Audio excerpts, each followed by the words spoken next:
The Advancing Health Equity Report, submitted to the Minnesota Legislature in 2014 by the Minnesota Department of Health, documented that the opportunity to be healthy is not equally available everywhere for everyone in the state.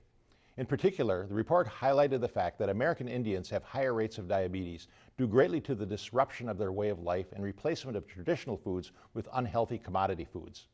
The report states, quote, "Displacement brought about a loss of traditional ways of making a living, of providing food for the table, and of being in relationship with one another. To replace these losses, the American government provided commodity foods, bleached white flour instead of whole grain rice, processed pasta and cheese instead of lean protein. High diabetes rates are now endemic among American Indians, and the rise of these rates can be directly related to the introduction of foodstuffs with poor nutritional value. The loss of a way of life also has led to unemployment, poverty, and the high-risk behaviors that accompany the loss of hope and meaning." End quote. On today's episode of A Public Health Journal, we'll be talking about some of the current efforts to address these problems by connecting the American Indian community with their traditional foods and healthy lifestyles. Please stay tuned. Welcome to A Public Health Journal, a program that explores public health issues facing our society today and tomorrow. The host of the show is Dr. Ed Ellinger, Commissioner of Health for the state of Minnesota. A Public Health Journal is sponsored by the Minnesota Department of Health and the Hennepin County Human Services and Public Health Department, all working together towards the goal of healthy people living in healthy communities. Welcome to A Public Health Journal. Today we're going to look at an effort within the Twin Cities American Indian community to work with Native youth and their families in diabetes prevention by connecting families with their physical environment and the foods their ancestors had, and rebuilding this relationship, which is considered essential for the health of Native people. Joining me in this discussion is Diane Wilson, Executive Director of Dream of Wild Health, which has been bringing back native indigenous plants as a way to address diabetes. Ms. Wilson is an enrolled member of the Rosebud Reservation and is the author of two books, Spirit Car, a memoir selected for the 2012 Minneapolis One Read program, and Beloved Child, a collection of interviews with Native elders. She is a 2013 Bush Fellow and an avid gardener. Diane, welcome to our program. Thank you. Good to have you here talking about a really fascinating topic, but I'm going to start out with what is wild health and what is the dream that you have related to wild health? It has to do with actually the vision of the woman who founded the organization. Her name was Sally Auger. And she literally had a dream that Native people could get back to the way that, that we once lived in terms of our health in relationship with the land and with plants. And so returning to a wild state, meaning reconnecting with that relationship. All right, so it is connecting with the land, with the culture, with the spirit that was there traditionally in the American Indian community. Yes, in Dakota we have a saying, Mitakuye Owasi, which means we are all related. And so that's a really important concept for us to remember when we're working with the land and with plants, is that these are living beings and that we're in relationship with them. And we're co-creating the world with them.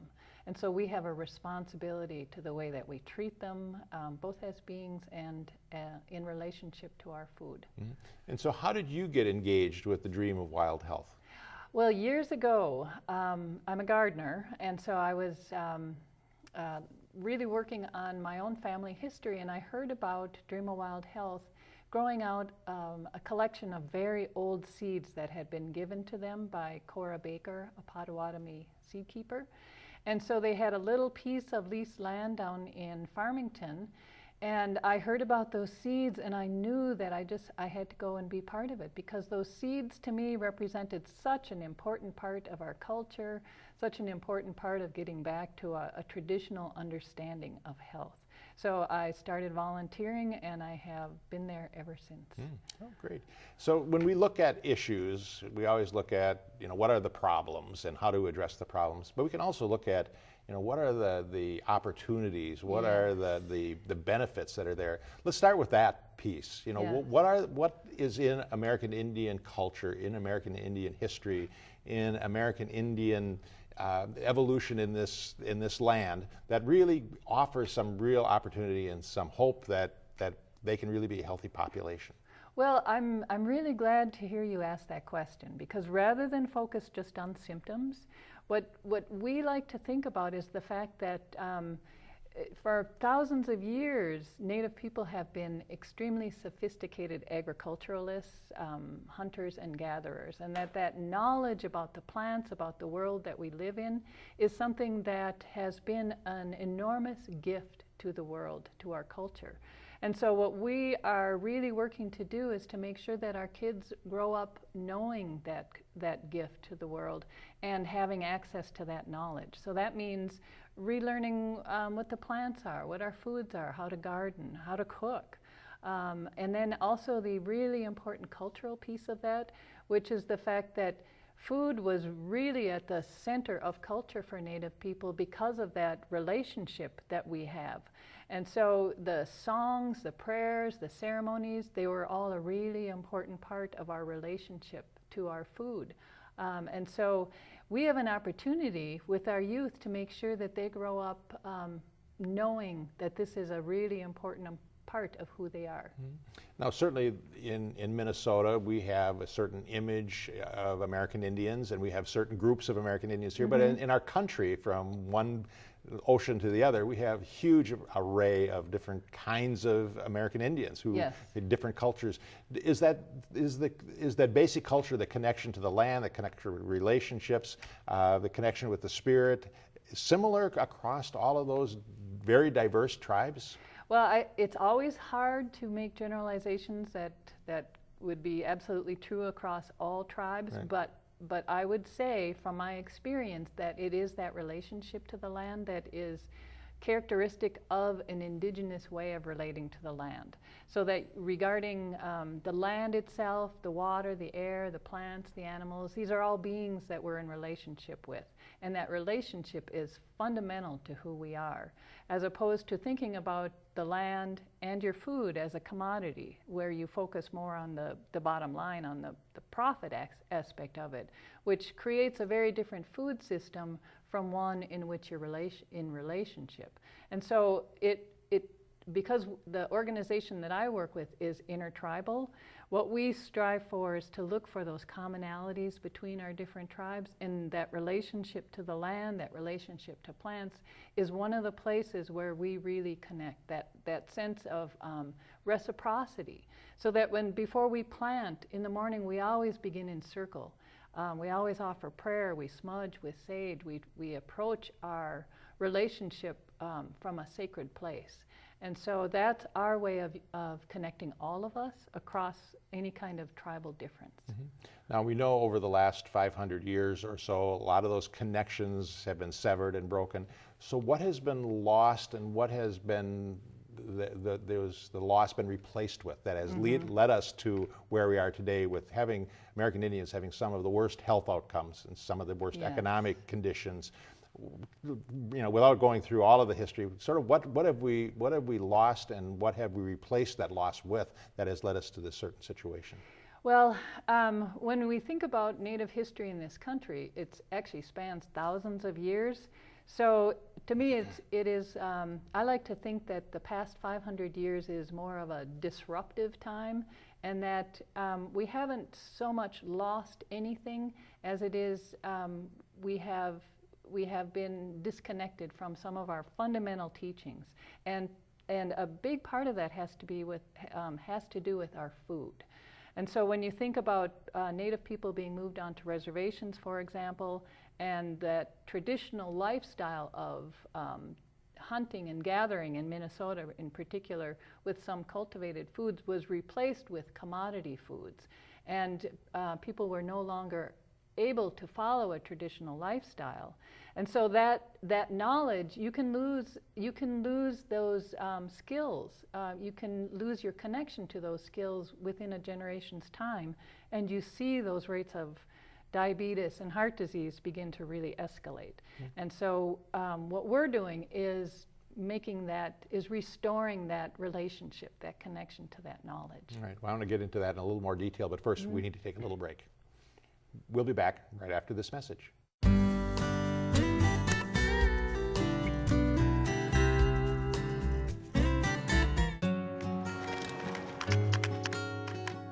I wish I was in school. If only I had a math test today.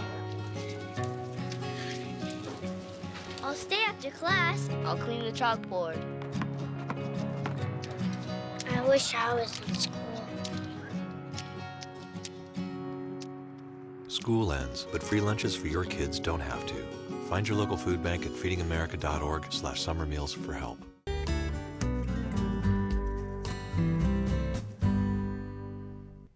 Welcome back. We're talking about Indigenous food and American Indian health with Diane Wilson, who's the Executive Director of Dream of Wild Health.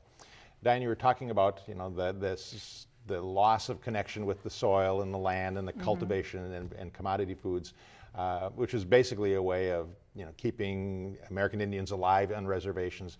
How did that change the traditions? How did that change what people ate? From, I think in my introduction, talked about high protein and complex carbs to white flour and processed foods. And how did that happen in new cultures or new traditions started within American Indian communities? So things like fry bread, which hadn't been around before, all of a sudden became traditional food. Well, if you think for Dakota people, for example, who lived in the southern half of Minnesota, so that this is Dakota homeland, and the diet that we had was based on a lot of hunting, wild gathering of plants, and then some cultivation of foods like corn, some squash and beans. But by far the bulk of that diet was made up of those high protein foods, but also the wild gathered plants and medicine. So an extremely nutritious diet. And so as far as we know, there was no diabetes back then, especially the type 2 diabetes. And so what happened in that transition to the reservation lifestyle with those commodity foods is that the prayers, the songs, the ceremonies that are associated with foods that are considered fundamental to your culture, for example, wild rice, maple syrup, these corns that have been passed down for generations, you begin to lose the need for those foods if your food is, say, coming out of a commodity package, or if you're going to a fast food restaurant. And so culturally, the food that you're eating can have a huge impact on what happens to those songs and traditions. And so foods like fry bread, which are so commonly associated now with native diet, are a survival food. This is something that came out of that, a very creative way of using commodity foods that has become very common at our community events today. But we're also seeing a return to those foods such as the wild rice, the maple syrup, the meats, that people are remembering. These are the traditional foods that kept us alive and healthy and vibrant and also sustained our culture for so many generations. Earlier you said that some of those patterns and some of the knowledge can be lost within a generation. And we've now had multiple generations from when the indigenous foods were used. How are you going with your organization, Dream of Wild Health, reconnecting people with those traditional foods, those indigenous foods? How are you doing that? Well, so two ways. One of which, there are still people who have that traditional knowledge, and so we make every effort to work with them and to bring that knowledge back to our kids. And we also have a belief that the land itself and the plants are going to teach us, and the seeds. So that if by returning to these traditional methods, by returning to our indigenous foods, they help teach us simply by being back in relationship with them.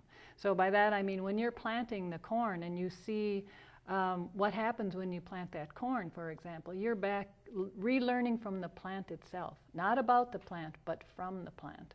And so I like to believe that we haven't lost anything. What we've seen in that transition between generations is that families have picked up other traditions, and what we would like to see is that we return to those lifeways that were so sustaining for Native people. Yeah. Now, culture change is really difficult. I mean, certainly in my world, trying to change the culture, from the general population, from fast foods to healthier foods, from sedentary lifestyle to active living, it takes a long time. And because the overwhelming American culture really markets a whole different thing. Yeah. How are American Indian youth how are you getting them to pay attention to some of the more traditional ways and messages in light of the fact that being bombarded every day by social media and the public media about different lifestyle? Well, you're right. It is a slow process. But we have 2 youth programs, actually 3, that really work with youth to change those attitudes, from using programs that are really relevant to the youth themselves. And so when they come out, for example, in the summertime, we have the Garden Warriors program for our teenagers. So we pick them up in the morning, they sleep all the way up, they come up in our van, and when they get to the farm, they have to leave their cell phones and their iPods and every digital piece of equipment in the van. We start in circle, we have prayer, we smudge, and then we take them out to the fields, and they're learning about gardening, they're learning about cooking, they're learning to taste these foods at lunch. We all sit together and have a beautiful lunch outside. And then in the afternoon they're doing archery, which is a great skill for Native youth, and also art projects. And so it's a day program. They're also learning job skills, and we're paying them a stipend. So what we see is that it takes over the first season, we will see some changes, but and many of them do come back for more seasons, we will see significant change over the next 2 to 3 seasons. And it comes from inviting youth to really build a stronger cultural identity, a connection to who they are. And out of that cultural identity comes the desire to learn the foods, these skills that are associated with being healthy, and then to become advocates for the community in going out and teaching what they've learned. In the American Indian community, as you're doing this work, what are you seeing that says that what you're doing is actually having an impact? Well, we see it in the kids themselves. So, for example, we had one young man who, when he started, the first week of his, when he was in the Garden Warriors, he didn't want to eat anything. He wouldn't even try the fruit. And so, and that happens because they're coming out of, some of them are coming from very low-income neighborhoods where their food may be coming from the corner stores where it's, and they're teenagers, so they love the pop and the hot Cheetos, and that's all part of their culture too. So what we see then, for this young man, he stayed with it. So by the end of the season, he was trying new foods. He came back 3 more years. And by the end of that 3rd season, he was able to work pretty much as a sous chef in the kitchen. He could prepare any recipe that was put in front of him, and he would eat everything that he prepared. So he then went on to enroll in another program of ours as an intern, where he could then go out and work preparing foods for community events. So it's that kind of slow, careful change that we work with the youth as individuals, where we can see the way change happens over time. Right. Well, I want to talk a little bit more about how what you're doing there actually has broader implications for society as a whole, but first we need to take another break. We'll be back right after this message.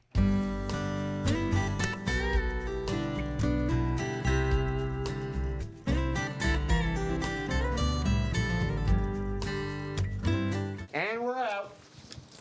You got plans? You bet.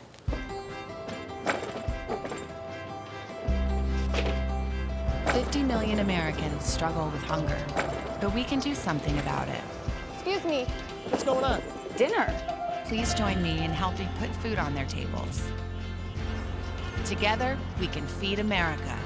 You guys keep going. I'm gonna get the plates. Plates? Find your local food bank at feedingamerica.org/hunger.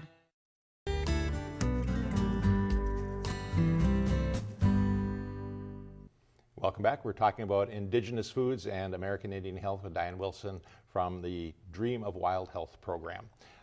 Diane, as you're talking about Indigenous foods and things that are indigenous to our area, and also have some of the genetic material from many years back, that's something that everybody's starting to look at. And so what are you doing that can help the broader community embrace this whole idea of healthier eating and really much more locally grown, locally produced food?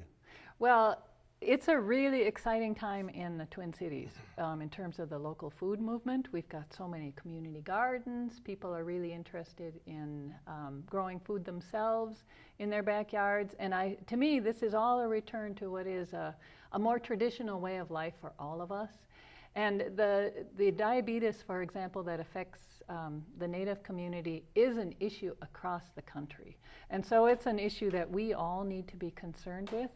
And so the foods that we're growing, in particular out of our saved seed collection, is a return to what would be the heirloom seeds that have been passed down from generations of families that preserve that genetic material that was so nutritious for us. And so what I see in some of the hybridizing and some of the, the genetic, the transgenic seeds that are being used today is that we're making trade-offs in our nutrition. And so what we're hoping to do in the work that we're doing as a farm is to encourage a much more holistic approach to your health. Look at the food you're able to grow, look at where your food comes from, look at what your food is grown from, where your seeds are coming from, how your plants and animals are being raised. And really pay attention to that food, because the way we engage with our food has everything to do with the environmental issues that we're facing today. Well, certainly what I see American Indian youth almost as a canary in the coal mine, as the indicator for the rest of society, so that if we can really, if they're having diabetes rates as high as they are, we know that the rest of the community is also following suit with the same kind of thing. So positive changes with American Indian youth will have positive changes in the broader community. So one of the other things, I know you're a writer, and you've written a couple of books. One actually was, Minnesota or Twin Cities Reads. Everybody was reading that. What do you see as the power of stories in what you're trying to do with Dream of Wild Health? Well, to me, as a writer, our stories tell us who we are. Our stories remind us of our history, of our culture, where we've been, where we're heading. And so often with Native history, it has now, we haven't done a very good job of teaching that in our schools, certainly not from a Native perspective. And so by bringing these stories out, they help us remember who it is that we are and understand how we got to this place today, so that I look at the struggles, for example, that our Native youth are facing in terms of diabetes levels, graduation from high school. And what I see is symptoms of historical trauma that has been rolling forward for generations, having to do with boarding schools and land allotment and moving on to reservations. And so remembering that these symptoms are not who Native people are, and that these youth have tremendous potential. What we see out of them is they're extremely bright and creative and filled with potential. And so for me, that ability to share those stories more broadly helps people understand that. Certainly the historical trauma has been devastating to the American Indian community with all of the things that you've had. And so that story needs to be told so that people understand where the American Indians have come from. But are there also stories that come from the seeds, and stories that come from the soil, and stories that come from the water, and stories? Are you finding ways to pull the stories out of all of those things that are part of our natural environment? Well, that's our goal. And that's partly why we always include art in our programs, is that those stories can be told a lot of ways. If our kids are interested in writing, they can create poems. If they're artists, they can create artwork around it. We're interested in them learning how to observe again. That's part of that relationship we've been talking about. And so to me, those stories of what it means to be in relationship to the world around you is a really critical piece for all of us. Not just the Native community, but for all of us who come from generations of family farmers who have had, especially in Minnesota, we're very much a farm community. Those are our roots. And so for all of us to remember that that's what has been important to us as a state, that this beautiful land that we live on, the incredible natural resources that we've been blessed with, and to bring that understanding to the food. All right, so you're a writer and you dream of wild health. What is your dream of the story moving forward in the last 30 seconds that we've got? What is the dream of the story that you would like to have happen? Well, my ultimate dream is for healthy children. You know, the title of the book was Beloved Child, and for Dream of Wild Health, what I would love more than anything to see our kids grow up healthy, all of them. Great. Well, you're certainly making a lot of effort in that, and it seems to be working. So thank you for being with us, Diane. This has been very helpful. And I'll be back with a closing comment right after this message.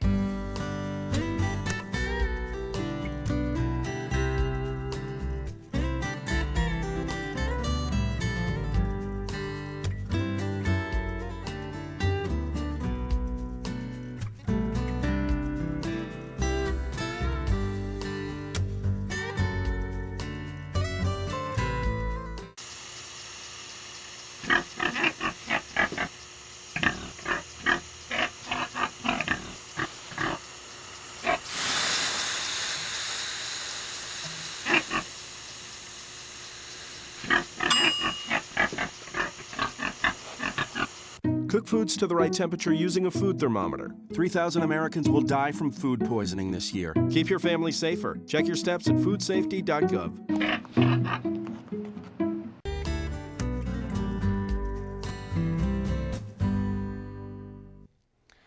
The loss of their culture and a rise in diet-related ailments has led to a movement within the American Indian community for not only a better way of eating, but a better way of living and being healthy.